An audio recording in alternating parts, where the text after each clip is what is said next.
Hello, you wonderful people, and welcome to another episode of Centric. This being a show where I talk about crime dramas that I watch. For today's episode, I'm going to talk about the latest episode of The Blacklist. A fantastic episode with every little twist and turn. This was such a good episode with so many things that's going down. The twist that like most of the deck is like not like he's playing red the entire time. It's like, oh, you thought, I guess I wonder, was he playing red the entire time, or was it the moment he was like, okay, red, it's just using me? Because I guess his relationship with Garvey was beneficial to him, so it's kind of like that's why he want to mess things up. But it's like I thought he would legitimately was going to be like, oh, you saved my son, so obviously I'm going to help you. I mean everything last episode kind of made it seem like that was going to be the case, but I guess it's just kind of like a honor amongst thieves. No honor amongst thieves unless it's with people you're super tight with. I mean, I don't know. It's just kind of interesting.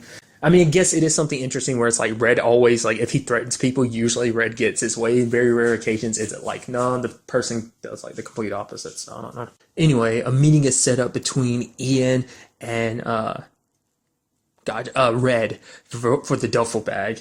And it is a trap because like they plan on wiping out Red now, even though Ian still doesn't want to kill him because like Ian still needs information from him. What we're still kind of hazy about, but I'll kind of like dive into that in a little bit later on. But the turn of events of what went down and just like this whole, like at first it's kind of like, okay, like Red's got his own plans in motion, and that plans include going to Sinclair for a double. Obviously it's like they're getting Anthony to be the double. I'm like, yo, I was like, he comes to the meeting and everything. I'm like, oh wow, he looks like a good Redding take. Because what I love about that whole process too is like Sinclair is very particular about it, like every minute details. It goes into the whole aspect of him being the alibi.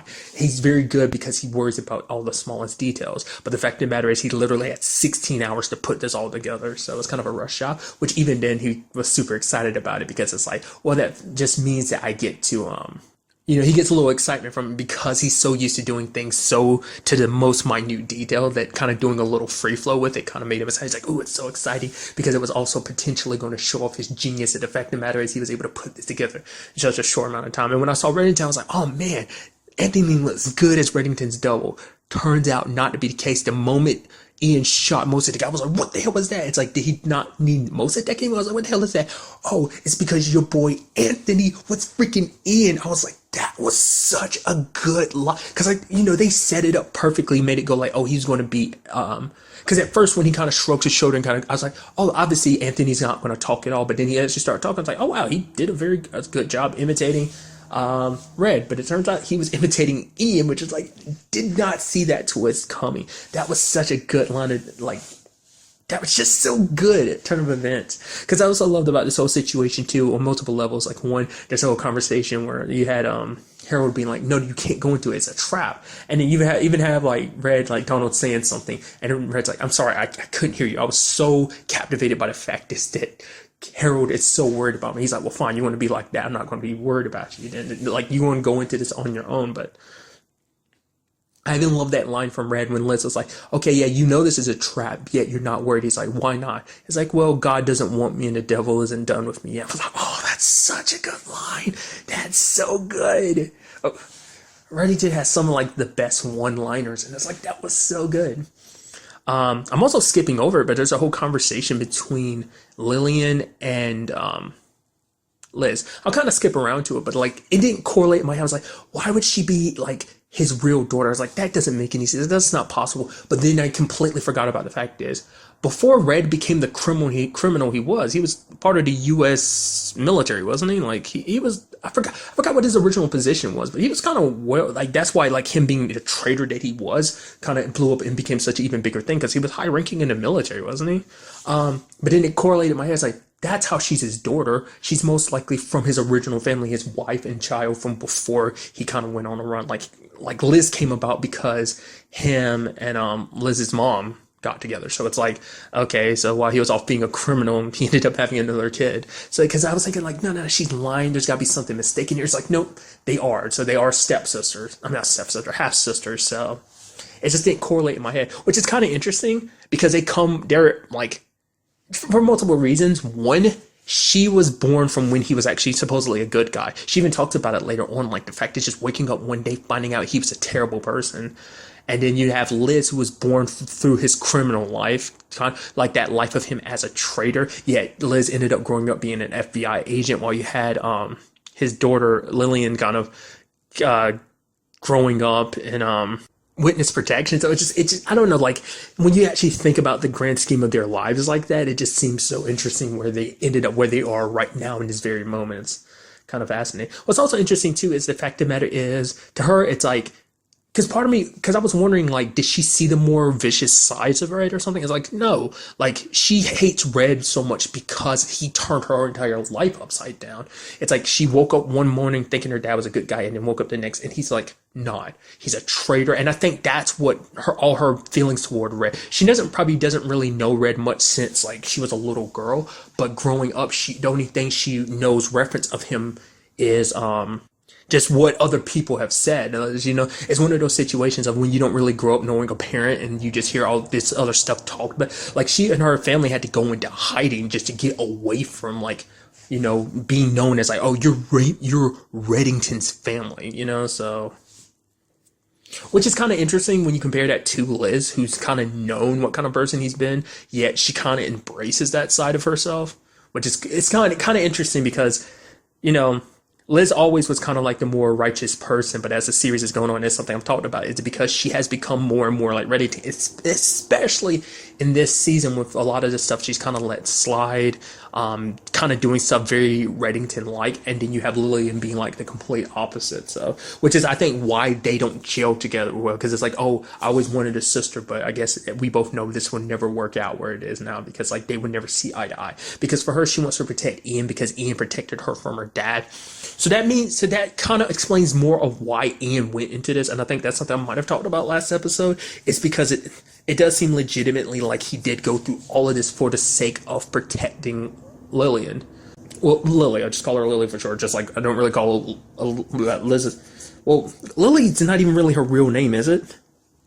Since she went under witness protection and stuff, that's most likely not even her real name. But nevertheless, let's still call her Lily for the sake of things. So everything he probably did was for the purpose of it. That's probably why he took this time to go after Reddington, because it's like, I'll finally have an opportunity to get answers. It's not stuff he necessarily wanted. It's because he was getting answers for Lily, like whatever her, we know what her situation is, but still don't know the full scale of it. So, but getting back to it, like everything is basically turned upside down for Ian because obviously the FBI's wants him because they think he killed Mossadegh.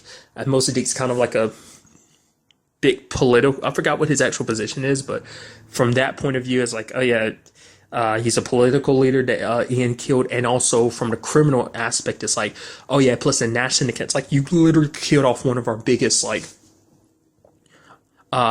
suppliers in this whole situation. You screwed us over. So he's like, everyone in that circle would want him captured or dead.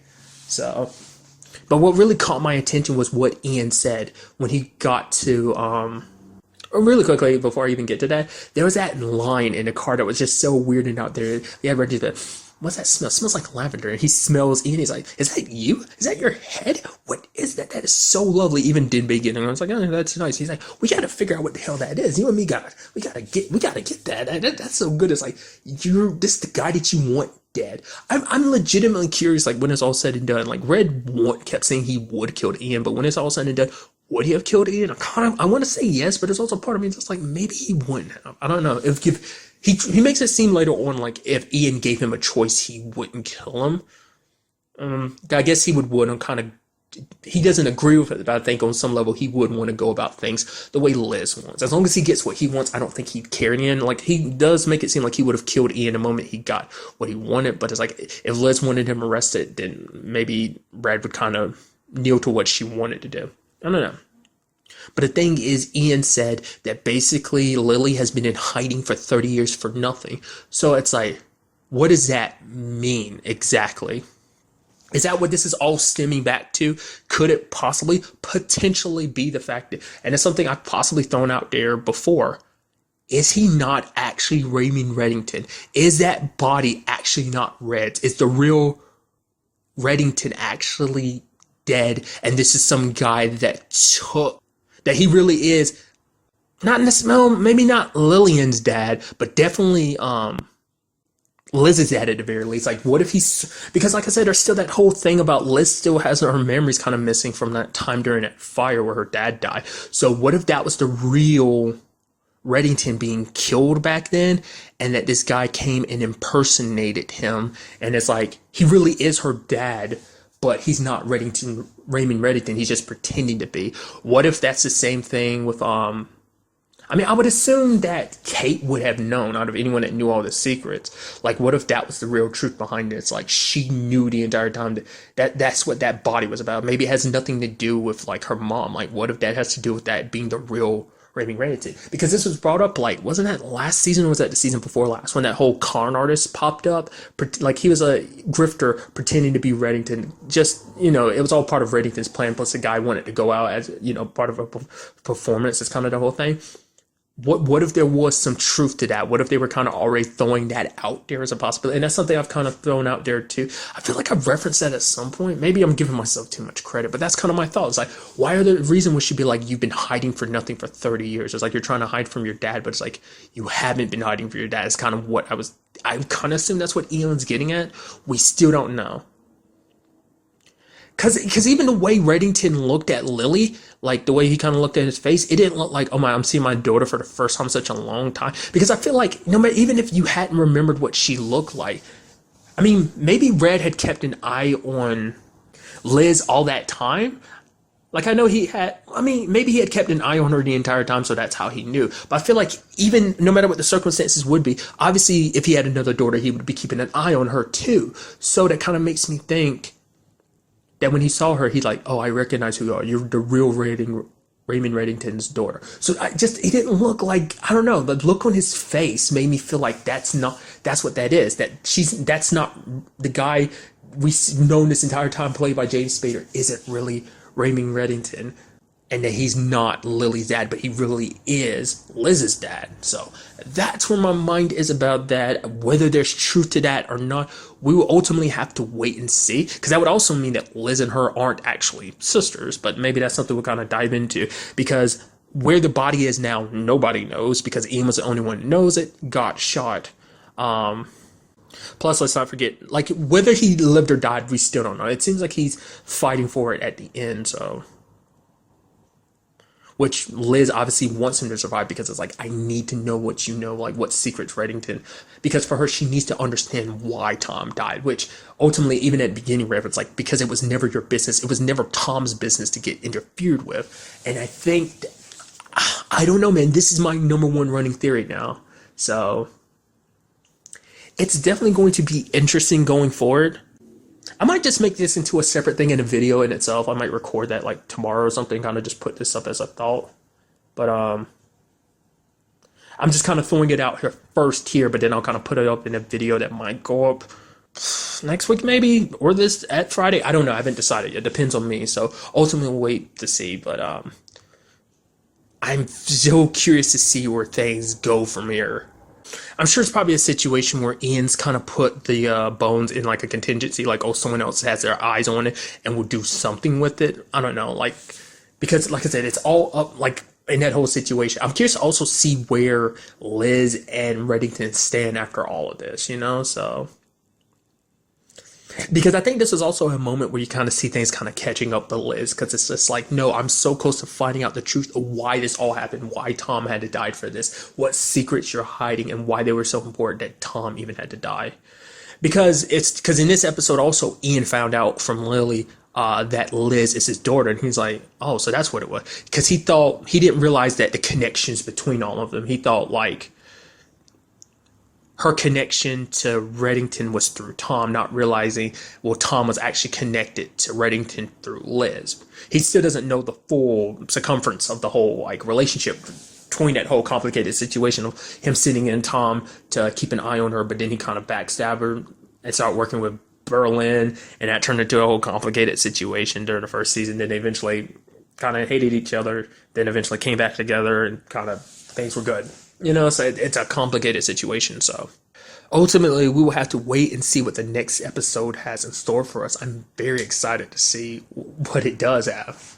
Also, we also had Sinclair not being caught in the episode, so that's interesting. I mean, because there's a whole situation of, because they're most likely going to get Sinclair and try and get Anthony, even though they don't know it's Anthony. They need to find out who it was that actually killed Mosady and get them. So Which even had that line from Liz I thought was kind of pretty neat and powerful, of her being like, if I can't get him from the crimes he actually committed, then I'll get him from the one he actually didn't commit. Just for her, it's like, because for her, I'm sure she looks at Lily and it's like, why are you defending this monster? Which the same thing can be said by everyone of like, why do you defend? Why do you stand by? Why do you work with Reddington? Which is like the whole complicated situation with the task force in the first place. It's like the lesser of two evils to a certain degree, even though I'm sure the argument can be made. It's like, Reddington's just as bad, if not worse, than anyone on the blacklist. I mean, in some regard, there are some pretty bad people on the blacklist, but it's just because like you potentially help him when it comes to his criminal business, so you kind of make him on this criminal level as bad. When it comes to like the specifics, he may not be as bad as some of the people on the blacklist, as we come to